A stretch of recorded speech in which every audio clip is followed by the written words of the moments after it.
Assalamu alaikum ƴan uwana.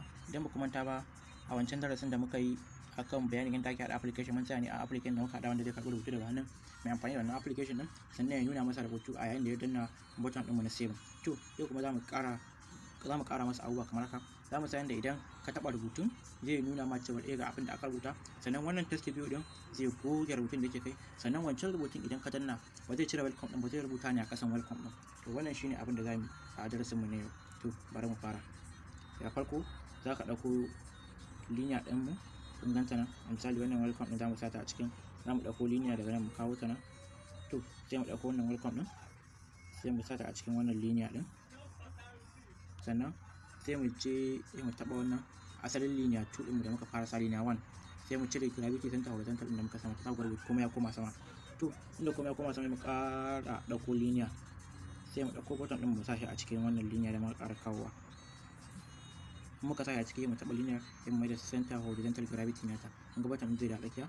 To idan muka yi haka kamar mun ci karfin aikin, to za mu tafi on create sai mu taɓa view. Kun ga akwai a on create ɗinmu akwai activity, akwai view ko. To a nan ɗin za mu yi activity mu za mu taɓa view ne. Muka shiga view ga button ɗinmu nan, za mu taɓa button.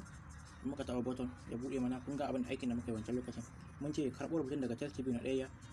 Test view na ɗaya zai nuna rubutun zai karɓo daga can edit text. To yanzu abin da zamu yi, muna so a ce in ya karɓo rubutun daga edit text ya zo ya nuna mana shi a, in ya karɓo rubutun daga edit text zai nuna mana shi a test view kuma ya bar wancan.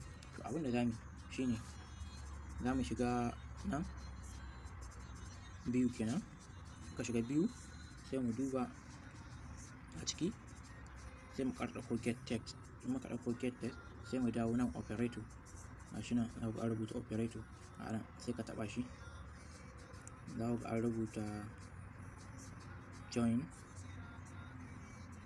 Yawwa gashi nan join. To za mu ɗauko shi mu kawo shi nan, sannan za mu tafi can ƙasa inda za ku ga an rubuta gashi nan component, sai mu ɗauko toast. To yanzu abin da za mu yi anan, za mu cire wannan edit text 1 ɗin sai mu sa wannan join, and in muka sa ta za mu ce to get text. kun ga nan mun sa edit text 1, to ya mu canza rubutun da yake edit text ne mu mai da test view 1. kun ga a test view 1 zai nuna rubutu, zai karɓo rubutun daga test view 1 again, sannan ya ƙara karɓo wani rubutun daga edit text. To bayan mun yaka muna so a ce ya raba rubutun ko, to za mu ƙara ɗauko join and ɗin sai mu yaka. To kun ga zai bar space a tsakani. Yanzu sai mu sa toast.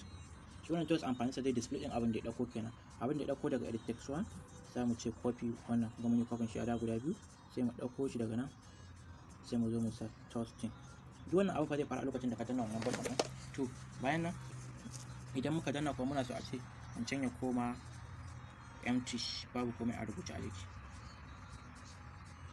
To kun ga mu ce to kun ga bayan gama wannan akwai nan mu ce set text to edit text 1 in ba shaka. To kuma muka yaka bari mu ga abu. kun ga yanda muka yi, mun ce da farko test view din mu na daya sai karbo rubutu daga test view na daya again, sannan zai hada shi da space, sannan sai ya hada da abin da ya karbo daga edit text, sannan sai toasting ya nuna mana abin da ya karbo daga edit text a kasa zamu gani, sannan test view 1 sai ya dawo babu komai a jiki. To wannan bari mu yi run din application din. Yau gashi nan ya gama, bari mu install nashi. Gashi ya buɗe mana. Yawwa to mun gani a misali kamar za mu ce skm gy 22 world. kun ga wannan kuma ka ce a misali skm gy to save. kun ga ya ƙara welcome to skm gy. To a misali mun ce 22, kun ga muka sa welcome to skm gy 22 world. kun ga yana ƙarawa akai.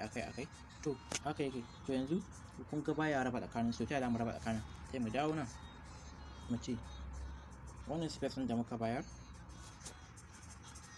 mu ce /n. kun ga me muka sa /n, sai mu run.